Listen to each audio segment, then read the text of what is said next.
Selamat pagi, Bu Ros dan teman-teman. Kelompok akan mempresentasikan tentang strategi pembelajaran, PAUD, dan manajemen penilaian. Sebelumnya, kami akan memperkenalkan terlebih dahulu. Nama saya Bernadette Andinda Adel Dwi Yulianti, NRP 16130170007, dan teman saya Melinea Prahartiwi 16130180005. Yang pertama, saya akan menjelaskan tentang strategi pembelajaran PAUD. Strategi pembelajaran adalah pola umum perbuatan guru dan murid dalam mewujudkan kegiatan belajar mengajar. Jadi di sini strategi pembelajaran adalah segala usaha guru untuk menerapkan berbagai metode pembelajaran dalam mencapai tujuan yang diharapkan. Slide selanjutnya tentang prinsip pembelajaran anak usia dini. Yang pertama, berorientasi pada tujuan. Komponen yang utama, segala aktivitas pembelajaran antara guru dan anak didik sangat penting, sebab pembelajaran adalah proses kegiatan yang bertujuan. Keberhasilan sesuatu kegiatan pembelajaran dapat dirasakan keberhasilannya bila anak didik mencapai tujuan pembelajaran yang telah ditentukan. Yang kedua, aktivitas. Nah, di sini strategi pembelajaran harus dapat mendorong anak didik untuk banyak melakukan uji coba dan permainan-permainan baru, meliputi aktivitas yang bersifat psikis seperti aktivitas mental.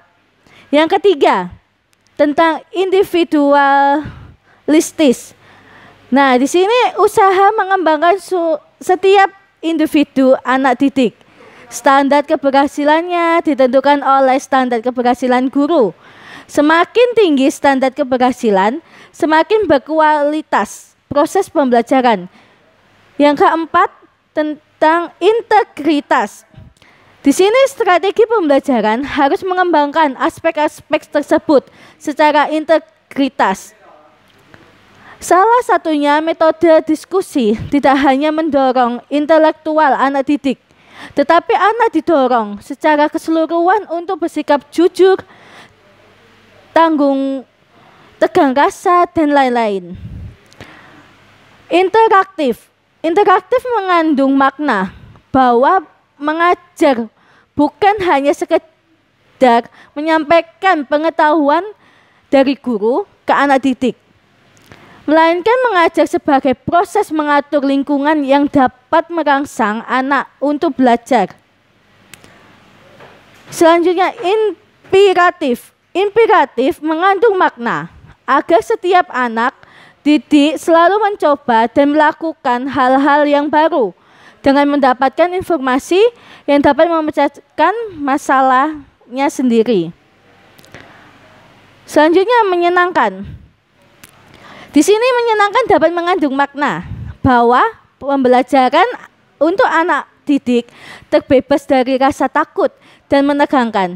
Jadi, guru harus mengupayakan situasi pembelajaran yang menyenangkan, dimulai dengan penataan lingkungan main yang bagus dan menarik, serta memenuhi unsur kesehatan. Mulai dari kebersihan lingkungan bermain, pengaturan cahaya apabila belajar di dalam ruangan, ventilasi yang baik, dan memenuhi unsur keindahan. Contohnya, cat dinding yang segar dan bersih, lukisan dan karya-karya anak yang tertata rapi di dinding, kemudian media dan sumber belajar yang relevan, dan bahasa tubuh guru yang mampu membangkitkan motivasi belajar anak didik. Selanjutnya, menantang. Di sini proses yang menantang anak didik untuk mengembangkan kemampuan berpikir untuk merangsang kerja otak secara maksimal. Motivasi. Di sini motivasi dapat mengandung makna dorong dari dalam jiwa anak didik untuk bertindak atau melakukan sesuatu. Dorongan itu hanya mungkin muncul dalam diri anak manakala anak didik merasa membutuhkan. Ya, strategi pembelajaran anak usia dini. Di sini menurut Johnny 2010 mengemukakan beberapa jenis strategi pembelajaran untuk PAUD. Antara lain, yang pertama, strategi pembelajaran langsung.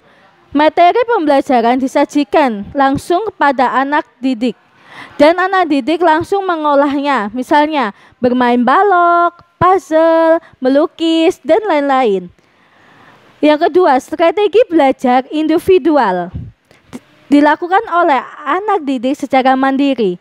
Kecepatan, kelambatan, keberhasilan pembelajaran anak yang sangat ditentukan oleh masing-masing individu anak yang bersangkutan. Lalu yang ketiga, strategi belajar kelompok secara beregu. Jadi di sini bentuk belajar kelompok bisa dalam pembelajaran kelompok besar dan kelompok kecil. Strategi kelompok tidak memperhatikan kecepatan belajar individual karena setiap individu dianggap sama. Yang keempat, tentang strategi pembelajaran deduktif. Di sini strategi pembelajaran yang dilakukan dengan mempelajari konsep-konsep, kemudian dicari kesimpulan dan ilustrasi dari yang abstrak menuju ke hal yang konkret. Selanjutnya yang terakhir tentang strategi induktif. Bahan yang dipelajari dimulai dari hal-hal yang konkret. Kemudian secara perlahan anak didik dihadapkan pada materi yang cukup rumit. Jadi strategi ini dinamakan strategi pembelajaran dari khusus ke umum. Selanjutnya tentang model pendekatan pembelajaran berpusat kepada anak. Menurut Anita Yus 2012 mengemukakan model pembelajaran yang berpusat pada anak yang sudah dikenal dan dilaksanakan oleh masyarakat, diantaranya adalah sebagai berikut. Yang pertama, model pendekatan Montessori. Yang kedua, model pendekatan Bank Street. Yang ketiga, model pendekatan Highscope. Yang keempat, model pendekatan kurikulum kreatif. Yang terakhir, model pendekatan Reggio Emilia. Di sini saya akan menjelaskan satu persatu tentang model pendekatan. Yang pertama, model pendekatan Montessori menggunakan bahan-bahan yang dapat dimainkan anak, namun di dalam pendekatan ini tidak memberikan anak di bawah 6 tahun untuk berfantasi. Yang kedua, model pendekatan Bank Street. Pendekatan Bank Street merupakan unsur-unsur, yaitu ada 5. Yang pertama, menekankan pada bermain. Yang kedua, anak aktif dalam mengkonstruksi pemahaman mereka tentang dunia melalui interaksi dengan benda-benda dan lingkungannya. Yang ketiga, mempertimbangkan anak secara keseluruhan. Yang keempat, melibatkan orang tua dan membangun komunikasi dengan orang tua. Yang kelima, peran guru sebagai pengamat dan fasilitator pembelajaran. Selanjutnya, yang ketiga, model pendekatan Highscope. Pada prinsipnya ada beberapa prinsip dasar dari pendekatan Highscope. Di sini ada 6 poin. Yang pertama, mendasarkan teori konstruktif Piaget. Yang kedua, mementingkan pembelajaran aktif. Yang ketiga, mementingkan benda-benda yang dapat dimanipulasi. Yang keempat, adanya peranan orang dewasa di dalam memfokuskan perhatian anak dan penggunaan bahasa dalam pembelajaran. Yang kelima, menekankan pada pilihan dan kegiatan di dalam sentra. Yang keenam, mementingkan pengamatan dan penilaian atau assessment. Selanjutnya, model pendekatan kurikulum kreatif. Prinsip-prinsip kurikulum kreatif adalah ada 5 poin. Yang pertama, konsepnya berdasarkan riset atau teori. Yang kedua, peranan aktif dari anak sangat dominan pada saat bermain dan eksplorasi. Yang ketiga, menekankan pada kualitas bahan-bahan dan pengaturan lingkungan pembelajaran. Yang keempat, fokus pada pengamatan dan penilaian agar dapat mencapai tujuan perkembangan anak secara menyeluruh. Yang terakhir, mementingkan hubungan dengan keluarga dan antara anak dan guru. Model pendekatan Reggio Emilia, yaitu pendekatan Reggio Emilia sangat fokus terhadap perkembangan anak. Oleh karena setiap anak perlu diberikan kesempatan untuk mengembangkan seluruh kemampuan dan potensi yang dimiliki agar kecerdasan anak dapat tumbuh dan berkembang secara optimal. Slide selanjutnya tentang strategi pengelolaan kegiatan main anak. Asmawati DKK 2009 mengemukakan strategi pengolahan kegiatan main anak meliputi kegiatan di dalam ruangan atau indoor ataupun kegiatan di luar ruangan atau outdoor. Pengelolaan kegiatan main anak di dalam kelas atau indoor meliputi di sini ada 4, yaitu yang pertama sentra, yang kedua klasikal, yang ketiga sudut, yang keempat area. Di sini saya akan menjelaskan satu persatu. Yang pertama, sentra. Kegiatan pembelajaran dirancang secara cermat untuk membangun sistematika kerja. Kegiatan pembelajaran berorientasi pada pengembangan kecakapan hidup anak. Pendidikan dilaksanakan secara bertahap dan berulang, mengacu pada perkembangan anak. Kemudian klasikal. Prinsip dasar pembelajaran klasikal adalah menggunakan metode klasifikasi kelas menurut usia anak. Yang ketiga, sudut.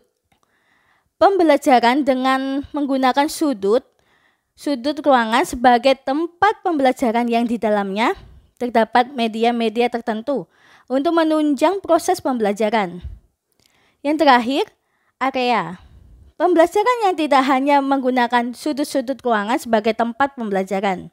Selanjutnya tentang strategi pengelolaan kegiatan main anak.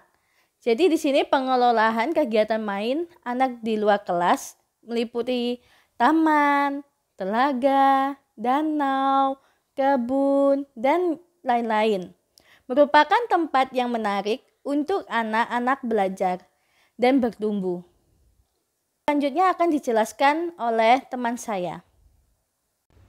Baik, saya akan melanjutkan presentasi dari Kak Bernadette. Materi yang selanjutnya ada manajemen penilaian pendidikan anak usia dini. Ya, yang pertama ada hakikat penilaian pendidikan anak usia dini. Nah, penilaian merupakan suatu proses pengumpulan, pelaporan, dan penggunaan informasi tentang hasil belajar peserta didik dengan menerapkan prinsip-prinsip penilaian, pelaksanaan berkelanjutan, bukti-bukti otentik, dan juga konsisten. Nah, secara umum penilaian bertujuan untuk memperoleh umpan balik atau feedback dari kegiatan yang telah dilaksanakan. Nah, hal ini sebagai informasi untuk melaksanakan kegiatan berikutnya. Di samping itu, penilaian bertujuan untuk mengetahui efektivitas kegiatan yang telah dilaksanakan atau sebagai umpan balik dan perbaikan program kegiatan kita selanjutnya kepada anak usia dini. Hakikat penilaian pendidikan anak usia dini adalah untuk yang pertama, mengetahui tingkat pencapaian kompetensi selama dan setelah proses pembelajaran berlangsung. Jadi penilaian ini untuk mencapai kompetensi setelah atau selama pembelajaran pendidikan anak usia dini ini berlangsung. Kemudian juga memberikan umpan balik bagi anak didik agar mengetahui kekuatan dan kelemahannya dalam proses pencapaian kompetensinya. Yang ketiga, memantau kemajuan dan mendiagnosis kesulitan belajar yang dialami oleh anak didik sehingga dapat dilakukan pengayaan dan remedial. Jadi penilaian juga dapat dilakukan sebagai mendiagnosis apakah kesulitan belajar apa yang dialami oleh anak, dan setelah itu kita dapat melakukan hal yang sama kembali kepada anak atau seperti remedi dan juga pengayaan. Kemudian yang keempat yaitu memberikan umpan balik bagi guru dalam memperbaiki metode, pendekatan, kegiatan, dan sumber belajar yang digunakan dalam pembelajaran. Nah, melalui penilaian yang telah kita dapatkan atau yang telah didata oleh guru, itu juga bisa membuat guru untuk memperbaiki metode, mungkin metode gurunya yang salah, dan juga pendekatan atau kegiatan dan sumber belajar yang digunakan dalam pembelajaran itu dapat diperbaiki atau dapat dikembangkan lebih baik lagi. Nah, yang kelima ada bahan pertimbangan guru dalam menempatkan anak didik sesuai dengan minat dan kebutuhannya. Nah, jadi berdasarkan nilai atau tingkat pencapaian perkembangan anak atau yang telah didata oleh guru, itu guru dapat melihat minat dan kebutuhan anak itu berada pada mana. Kan ada 11 kecerdasan atau multiple intelligence itu kan. Nah, guru itu juga dapat bisa menaruhkan anak, mungkin anak itu bakatnya di musik atau anak itu lebih bakatnya di hal-hal tentang lingkungan. Nah, itu guru bisa menempatkan minat dan bakatnya anak sesuai dengan kebutuhan anak dan juga apa yang dibutuhin oleh anak, sehingga guru juga dapat berkonsultasi atau bekerja sama juga dengan orang tua sehingga dapat mengembangkan minat bakat anak yang sudah tertanam dari anak sejak dini. Kemudian yang keenam ada memberikan pilihan alternatif penilaian kepada guru.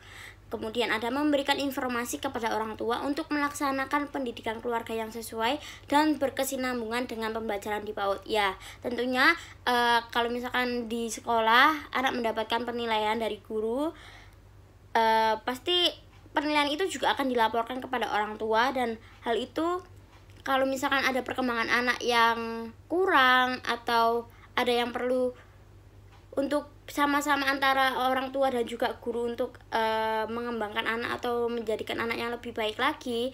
Nah, itu ada kesinambungan atau kerjasama antara pembelajaran di sekolah atau bersama guru dan juga orang tua. Kemudian ada bahan masukan bagi berbagai pihak dalam pembinaan selanjutnya terhadap anak didik. Ya, kemudian ada menemukan kesulitan belajar dan kemungkinan prestasi yang bisa dikembangkan anak. Nah, ya berdasarkan penilaian itu tadi juga kita bisa menemukan kesulitan belajar anak, di manakah anak dalam hal apa anak itu kesulitan belajar. Mungkin anak belum fisik motoriknya belum berkembang dengan baik. Jadi kita bisa mengembangkan fisik motoriknya anak untuk lebih baik lagi, dan kemungkinan prestasi yang bisa dikembangkan anak ya berdasarkan minat bakat yang dimiliki oleh anak. Kalau misalkan anak udah punya minat bakat yang baik dari kecil, kenapa tidak untuk dikembangkan agar kelak anak bisa menggapai cita-cita atau bisa menjalankan hobi sesuai minat dan bakat anak. Hakikat penilaian pendidikan anak usia dini dilandasi oleh berbagai pandangan, baik landasan psikologis, didaktis pedagogis, maupun landasan administratif yang dilihat dari segi peserta didik ataupun dari guru atau dari pendidik. Yaitu yang pertama ada landasan psikologis. Nah, dipandang dari segi peserta didik, mereka memerlukan informasi tentang kegiatan belajar dan hasil sebagai tolak ukur untuk menentukan langkah dan arah kegiatan belajar selanjutnya. Kemudian ada status kedudukannya di dalam kelas di antara teman-temannya. Kemudian ada kemajuan belajar sebagai pemicu kegiatan belajarnya sehingga mencapai prestasi yang lebih tinggi. Kemudian jika dipandang dari sisi tenaga kependidikan atau guru, mereka memerlukan informasi untuk mengetahui kemajuan belajar peserta didiknya. Kemudian mengetahui hasil-hasil usahanya sebagai pedoman dalam menjalankan usaha selanjutnya. Dan yang ketiga, memberikan penilaian hasil belajar baik secara kriteria maupun secara normatif. Yang kedua, landasan didaktis pedagogis. Nah, yang pertama dipandang dari peserta didik, yaitu informasi tentang kemajuan belajar peserta didik akan berpengaruh baik terhadap pekerjaan-pekerjaan selanjutnya. Nah, jadi apa yang dilakukan peserta didik pada saat ini akan berkelanjutan atau berpengaruh pada tahap-tahap perkembangan anak yang selanjutnya atau aktivitas anak yang selanjutnya, yaitu mengetahui kekuatan dan kelemahan kemampuan belajarnya. Yang ketiga, kesempatan baik bagi peserta didik untuk menunjukkan berbagai kemampuan yang dimiliki oleh anak itu sendiri. Nah, kemudian dipandang dari segi pendidiknya, yaitu membantu guru dalam menilai kesiapan peserta didik terhadap suatu materi pembelajaran. Kemudian mengetahui status peserta didik dalam kelasnya. Dan yang ketiga, membantu guru untuk menempatkan peserta didik dalam kelompok yang sesuai. Nah, yang ketiga ada landasan administratif. Ini dipandang dari dua sudut, ya, dari peserta didik dan juga dari pendidiknya, yaitu memberikan data untuk menentukan status peserta didik dalam kelasnya. Kemudian memberikan rangkuman terhadap berbagai hasil usaha yang telah dilakukan oleh suatu lembaga pendidikan. Kemudian yang ketiga ada merupakan laporan tentang kemajuan peserta didik kepada orang tua atau pejabat pemerintah yang berwenang. Ya, pastinya kenapa kita penilaian anak selalu ditulis dengan rincian dan juga tidak dengan angka, karena kita akan dapat melaporkannya perkembangan anak selama di sekolah itu kepada orang tua maupun juga kepada pemerintah yang berwenang. Bagaimana perkembangan anak itu hanya bisa dideskripsikan tetapi tidak dengan angka. Nah, jadi penilaian pendidikan anak usia dini penting untuk dilakukan, dan hal ini untuk mengetahui seberapa besar dampak program pendidikan terhadap perilaku dan sikap anak, baik jangka pendek, jangka menengah maupun nanti jangka panjang. Dengan demikian, manajemen penilaian pendidikan anak usia dini merupakan suatu proses perencanaan, pengorganisasian, pelaksanaan, dan monitoring terhadap efektivitas program yang dilaksanakan pada pendidikan anak usia dini. Kemudian, ada model-model penilaian pada pendidikan anak usia dini. Penilaian ini antara lain yaitu unjuk kerja, observasi, catatan anekdot, pemberian tugas, portofolio, dan juga penilaian diri. Yang pertama, ada penilaian unjuk kerja. Penilaian unjuk kerja dilakukan berdasarkan tugas anak didik dalam melakukan perbuatan yang dapat dinikmati, misalnya berdoa, bernyanyi, dan juga berolahraga. Nah, ini adalah contoh format penilaian untuk unjuk kerja. Ada nama anak, ada kelompok, ada semester tahun ajaran, dan juga indikator. Lalu ada tabelnya, di dalam tabelnya ada nomor, tanggal, kegiatan pembelajaran, aspek yang dinilai, dan juga ada deskripsi unjuk kerja. Nah, pada setiap penilaian pasti ada format untuk tanda tangannya dari guru kelas. Yang kedua adalah observasi. Observasi adalah cara pengumpulan data untuk mendapatkan informasi melalui pengamatan langsung terhadap sikap dan perilaku anak. Ini adalah format untuk penilaian observasi. Ada nama anak, kelompok, semester, tahun ajaran, dan juga indikator.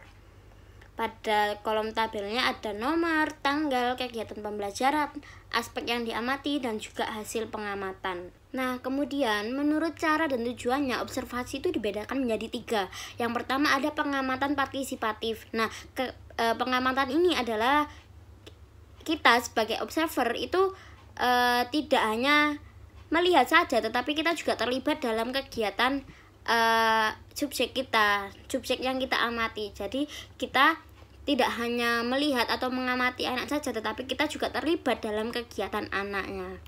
Yang kedua ada pengamatan sistematis. Nah, ketika sebelumnya telah diatur dengan struktur yang berisikan unsur-unsur tertentu yang hendak kita amati, dan juga apabila terjadi ketidakteraturan, maka akan dilakukan dengan pengamatan tidak sistematis. Jadi misalkan kita sudah sebelum terjun observasi, kita sudah mengatur semua struktur dan juga unsur-unsur apa aja yang akan kita observasi. Nah, tapi ketika kita mau mengamati ternyata terjadi ketidakteraturan atau tidak sesuai dengan apa yang telah kita rencanakan, maka akan dilakukan dengan pengamatan yang tidak sistematis itu. Kemudian yang ketiga ada pengamatan eksperimental, adalah pengamatan yang telah dilakukan secara non-partisipatif tetapi sistematis.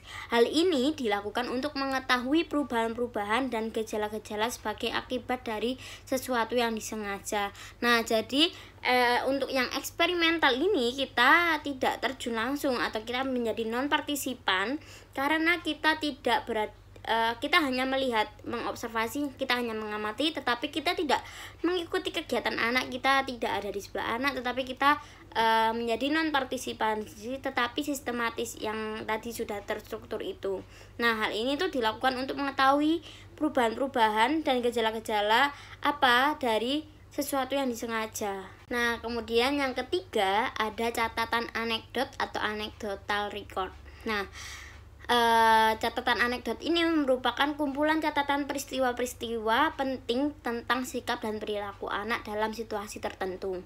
Nah, catatan tersebut dapat digunakan untuk mengetahui kreativitas anak, baik yang bersifat positif maupun yang negatif. Kemudian dituliskan guru sebagai bahan penilaian setiap akhir semester.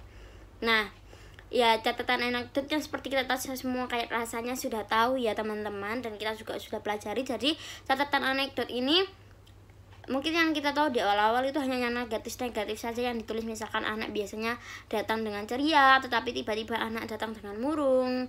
Tapi tidak hanya itu aja yang dicatat, tetapi perilaku anak yang positif, yang misalkan anak tiba-tiba pada suatu kegiatan anak melakukan hal yang positif seperti menolong teman, membantu teman yang sedang menolong teman, meminjami teman, atau biasanya hal itu jarang sekali terjadi pada anak dan tetapi itu positif, maka kita juga bisa dituliskan di catatan anekdot tersebut.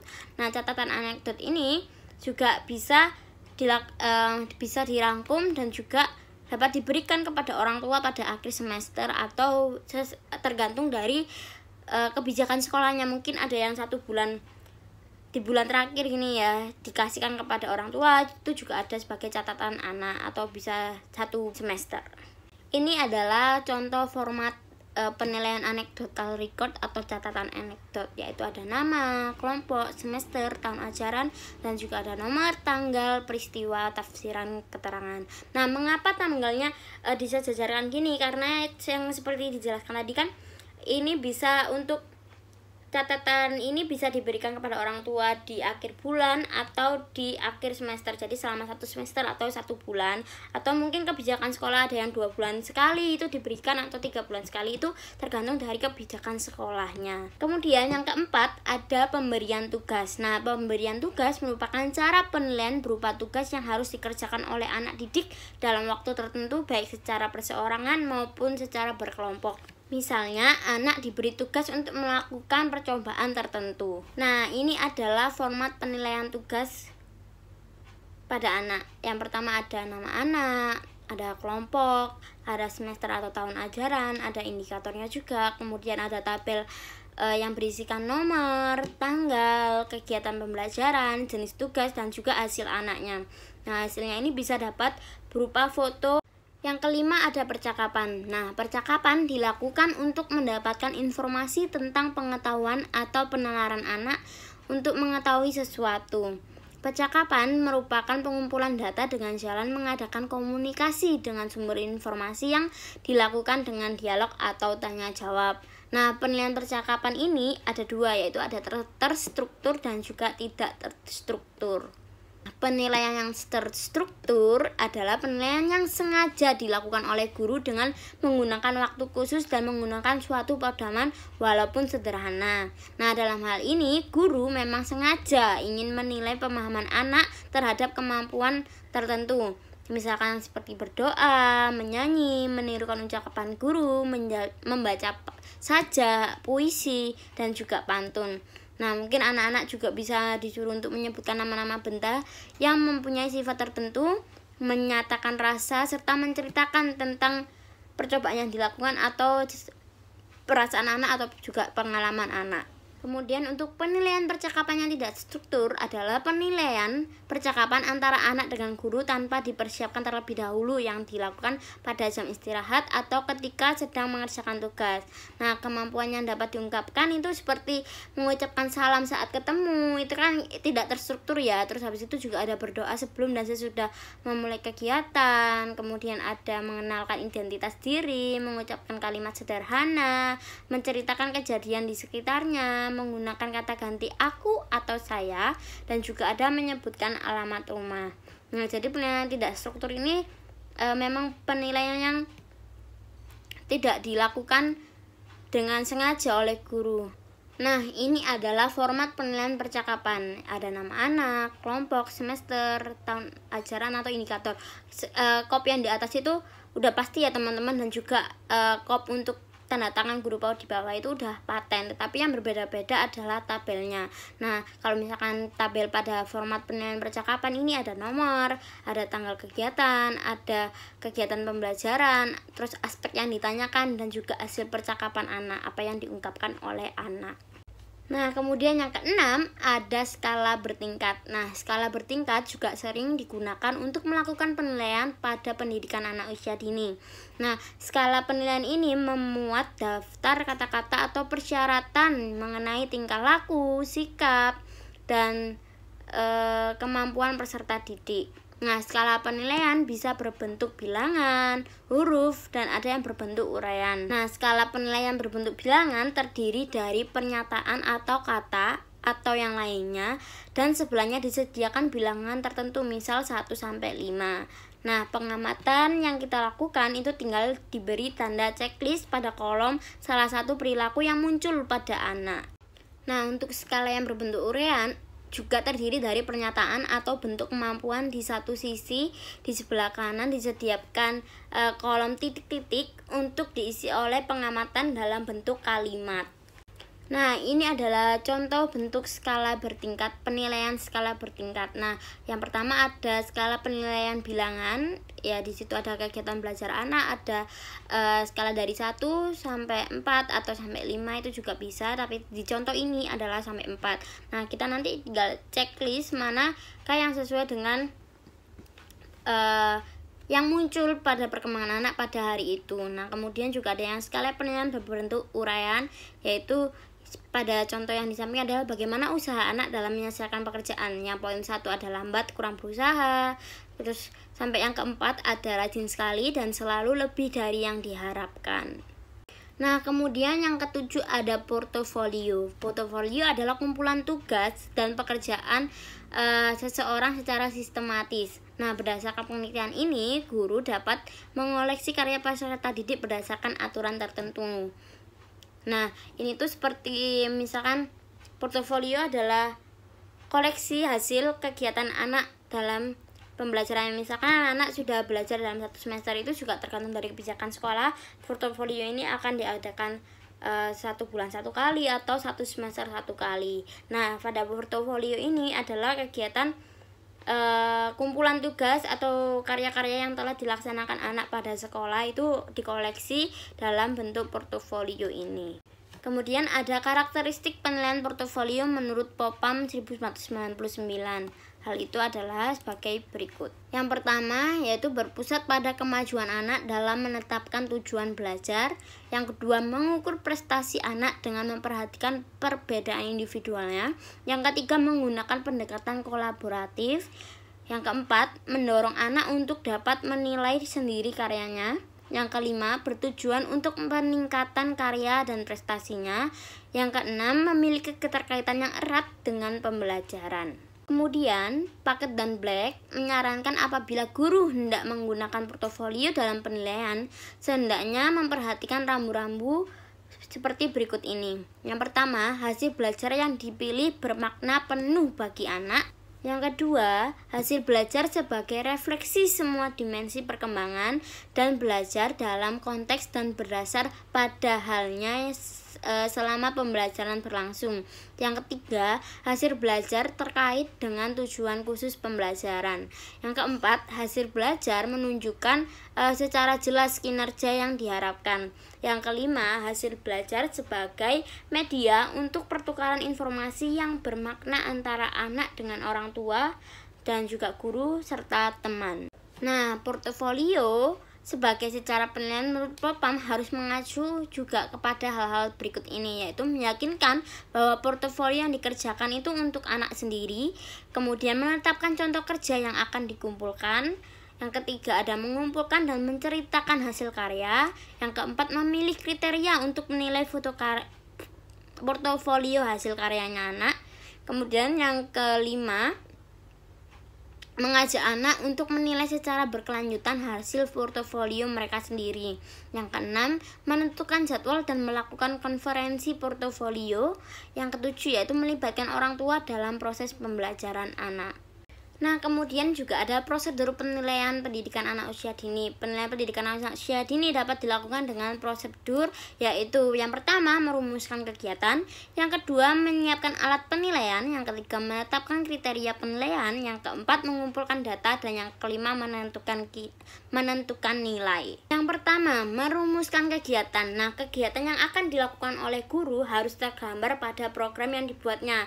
Nah, dalam program kegiatan belajar dalam bentuk RPPH dan juga maupun RPPM yang akan tergambar kemampuan apa yang akan dimiliki oleh anak dari program dan kegiatan pembelajaran yang akan dilakukan oleh guru. Program yang disusun dan apa yang harus dicapai oleh peserta didiknya terdapat dalam kompetensi, hasil belajar, serta indikator pembelajaran yang telah dirumuskan oleh pendidik. Nah, pendidik memilih kemampuan mana yang harus dimiliki oleh anak dari kegiatan yang akan dilakukannya, dituangkan dalam bentuk RPPH itu. Nah, dari RPPH tersebut dapat ditetapkan alat penilaian mana yang akan digunakan setelah proses pembelajaran berlangsung untuk mengukur kegiatan dan kemampuan yang telah diterapkan pada RPPH. Yang kedua yaitu menyiapkan alat penilaian. Alat penilaian yang digunakan guru itu dapat dibuat sendiri oleh guru atau yang sudah ditetapkan oleh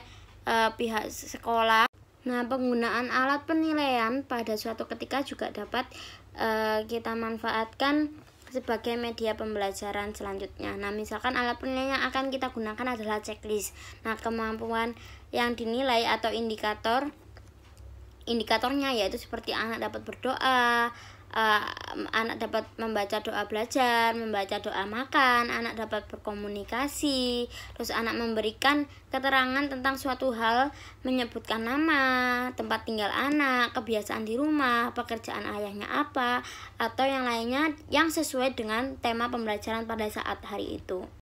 Yang ketiga adalah menetapkan kriteria penilaian. Nah, setelah alat penilaian selesai, selanjutnya guru dapat menetapkan kriteria penilaian. Kriteria penilaian adalah patokan ukuran keberhasilan perkembangan anak. Nah, patokan digunakan untuk menetapkan nilai anak atau tingkat capaian perkembangan anak, dan kriteria untuk daftar cek pada penilaian dapat ditetapkan guru.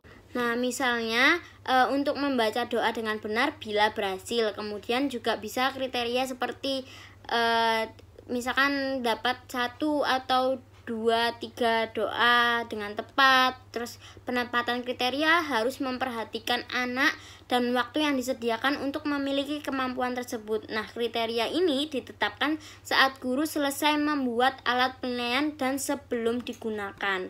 Kriteria penilaian juga dapat dibuat dalam bentuk skala penilaian, misalnya untuk kegiatan menyusun puzzle, untuk perorangan maupun untuk per kelompok. Yang keempat adalah mengumpulkan data. Nah, alat yang sudah dibuat oleh guru digunakan untuk mengambil data yang berkaitan dengan kemampuan yang ingin dinilai dari anak. Bila menggunakan daftar cek, maka guru hanya tinggal memberikan tanda checklist atau tanda lainnya pada kolom baris yang dapat dilakukan oleh anak atau sesuai indikator yang muncul pada diri anak pada saat itu. Nah, penggunaan daftar cek berarti mengumpulkan data untuk beberapa anak sekaligus atau secara perorangan. Nah, bila untuk perorangan, guru juga harus memiliki alat untuk setiap anak yang akan dinilainya. Karena kan kalau misalkan setiap anak kan perkembangannya bisa berbeda-beda, tahapan perkembangannya anak bisa berbeda-beda. Kalau misalkan guru menilai setiap anak, berarti juga kriteria atau indikator yang dinilai pada anak itu juga berbeda-beda. Tetapi kalau misalkan guru mau menilainya langsung berkelompok, berarti kriteria untuk semua anak itu penilaiannya sama. Yang kelima adalah menentukan nilai. Nah, data yang diperoleh dibandingkan dengan kriteria yang telah ditetapkan. Misalkan kriteria untuk daftar cek membaca doa sudah ditentukan doa yang harus dibacakan. Lalu guru menghitung berapa tanda untuk setiap kemampuan atau jumlah tanda cek dibandingkan dengan kriteria. Kalau hasilnya lebih atau sama berarti berhasil. Tetapi pada anak usia dini biasanya nilai diberikan dalam bentuk deskripsi. Dengan demikian guru harus mendeskripsikan sesuai dengan data yang diperoleh dari daftar cek di atas. Jadi guru tidak hanya memberikan tanda checklist pada perkembangan anak, tapi guru juga harus mengamati apa yang dilakukan anak pada saat itu, sehingga guru nantinya juga bisa dapat mendeskripsikan kegiatan anak atau perkembangan anak pada hari itu juga. Nah, ini adalah format penilaian untuk perorangan. Ada nama dan juga tanggal. Misalkan ada namanya Erna, kemampuannya yang pertama dalam menyusun balok. Nah, skalanya itu dia memuaskan kah atau berhasil atau belum berhasil gitu. Kemudian ada membaca doa dan juga menyanyikan lagu. Dan kemudian juga ada penilaian cek secara berkelompok. Ini adalah format untuk penilaian cek secara berkelompok. Jadi indikator atau kemampuan yang dilakukan itu ada di sebelah kirinya, kemudian yang di sebelah kanannya adalah nama peserta didik dalam satu kelas atau dalam anak yang dipegang oleh guru tersebut. Jadi di sebelahnya ada nama-nama anaknya. Nah, nanti ketika indikatornya muncul, maka guru akan memberikan tanda checklist pada indikator dan juga anak yang telah melakukannya dengan baik itu. Kemudian ada pelaporan hasil penilaian. Nah, laporan penilaian merupakan kegiatan untuk menjelaskan hasil penilaian guru terhadap pertumbuhan dan juga perkembangan anak yang meliputi pembentukan perilaku dan juga kemampuan dasar. Nah, tujuan pelaporan ini adalah memberikan penjelasan kepada orang tua anak atau pihak lain yang memerlukan informasi tentang pertumbuhan dan perkembangan hasil capai anak atau hasil perkembangan anak selama anak ada di lingkungan sekolah atau di pendidikan anak usia dini ini. Nah, dan juga laporan penilaian ini juga bermanfaat sebagai bahan masukan bagi orang tua untuk memahami anaknya, atau juga mungkin ada perkembangan anak yang kurang maksimal, maka guru dan juga orang tua bisa bekerja sama untuk mengembangkan perkembangan anak secara maksimal dan memberikan stimulus yang tepat kepada anak. Nah, menurut Departemen Pendidikan Nasional, langkah-langkah yang harus dipenuhi dalam menyusun laporan penilaian anak adalah seperti ini. Yang pertama, tentukan bentuk laporan yang akan dibuat. Ada yang dalam bentuk kartu maupun ada yang dalam bentuk buku. Nah, biasanya dalam bentuk kartu itu misalkan anak sekolah pada hari ini ada catatan-catatan yang perlu diisi, atau ada catatan yang perlu orang tua ketahui dalam satu hari ini, itu biasanya juga bisa dibawa pulang oleh anak, dan orang tua membaca apa aja aktivitas anak pada hari ini dan apa catatan yang penting untuk anak pada hari itu juga. Nah, kemudian yang dalam bentuk buku biasanya bisa dalam jangka waktu 1 semester, dan di akhir semester itu akan diberikan atau dilaporkan kepada orang tua anak usia dini itu. Kemudian yang kedua ada tetapkan komponen-komponen yang akan dikembangkan dalam laporan, yaitu sesuai dengan kegiatan yang telah dilakukan selama sebulan, 1 semester, atau yang lainnya. Nah, jadi ya kita harus menetapkan komponen-komponen yang akan dikembangkan dalam laporan itu. Jadi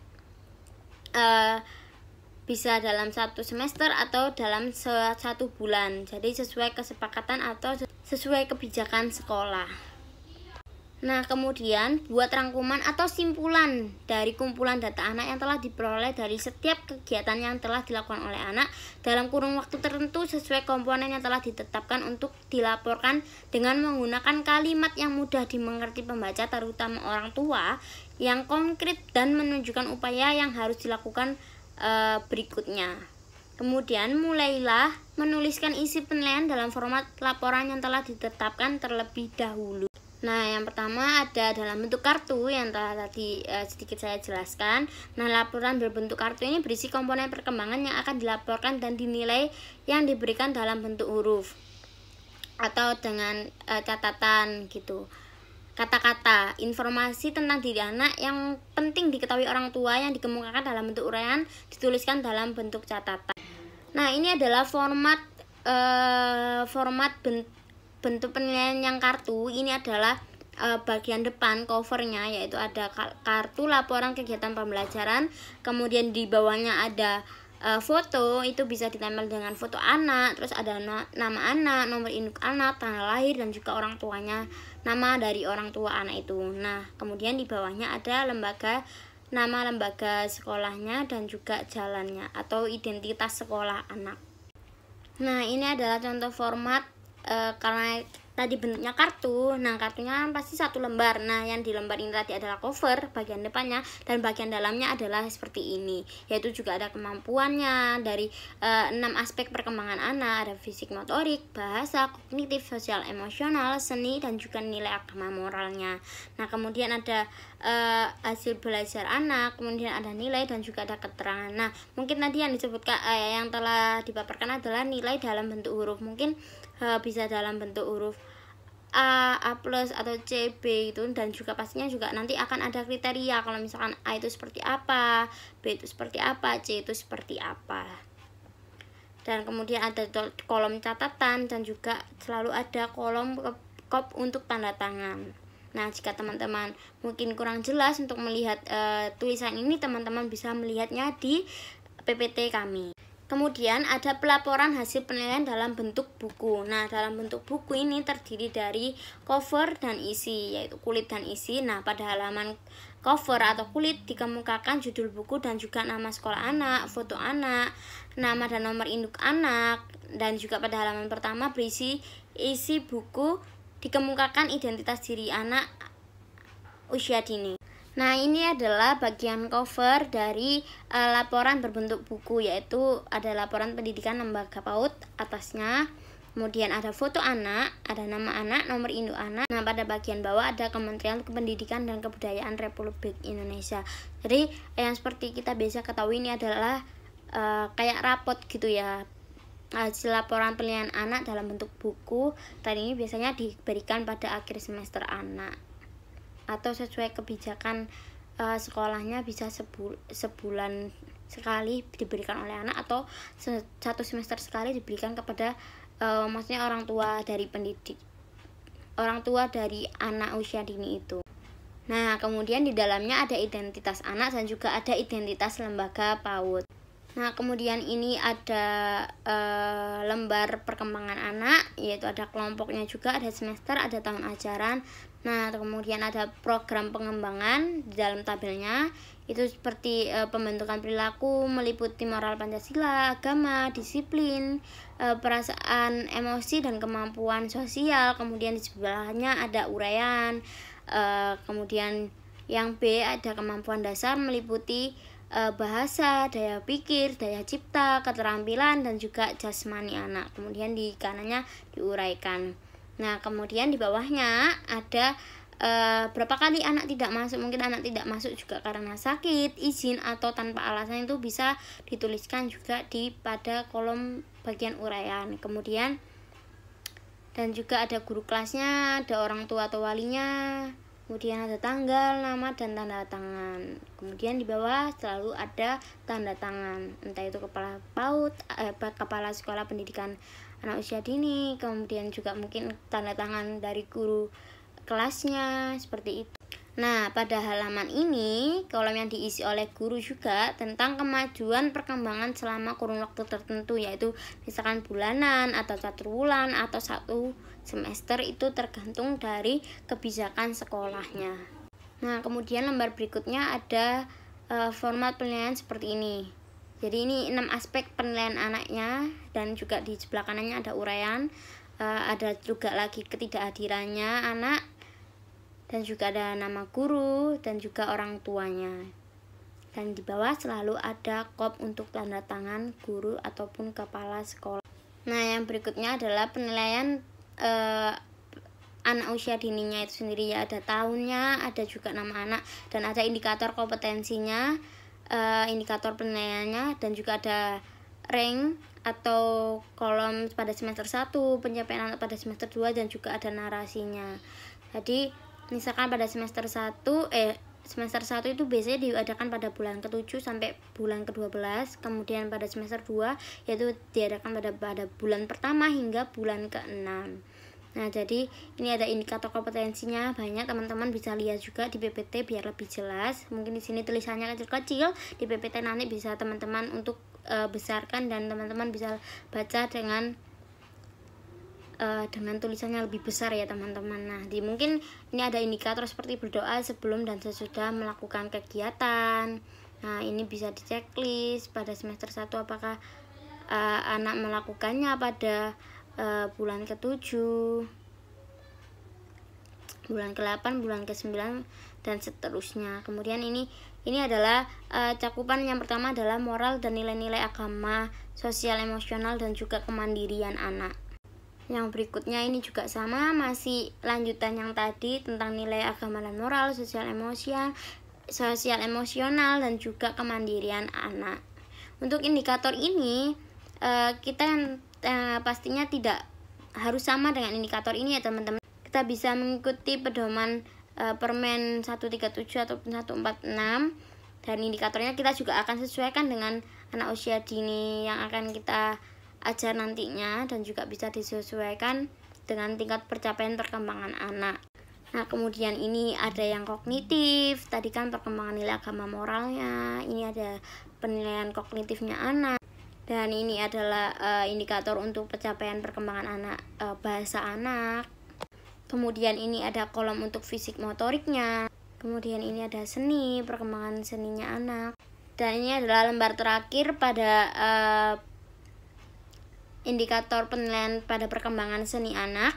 Dan juga di akhir laporan itu atau di akhir catatan indikator perkembangan anak atau penilaian perkembangan anak selalu ada tanda tangan, dan ini ada di paling akhir indikator perkembangan anak.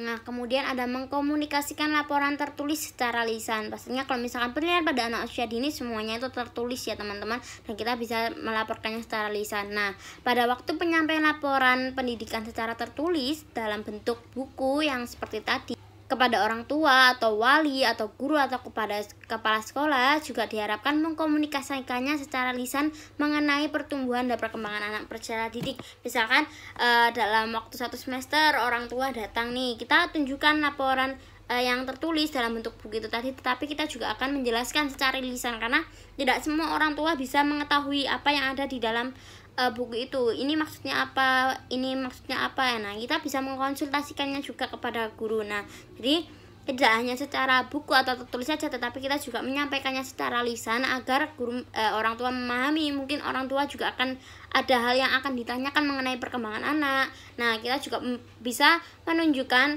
perkembangan anak melalui bukti yang sudah tertulis pada buku itu tadi.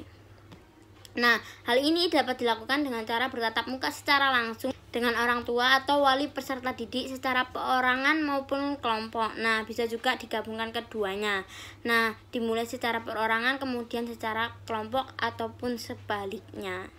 Baik, sekian presentasi dari kelompok kami. Terima kasih dan mohon maaf apabila ada kata-kata yang kurang berkenan di hati teman-teman. Kami memohon maaf. Dan apabila teman-teman ada suatu hal yang ingin ditanyakan atau dibingungkan, silakan mengetikkan pertanyaan teman-teman pada kolom diskusi Bella dan kami akan menjawab sesuai dengan apa yang telah kita paparkan dan sesuai dengan pengetahuan dan juga pengalaman kami. Sekian dan terima kasih.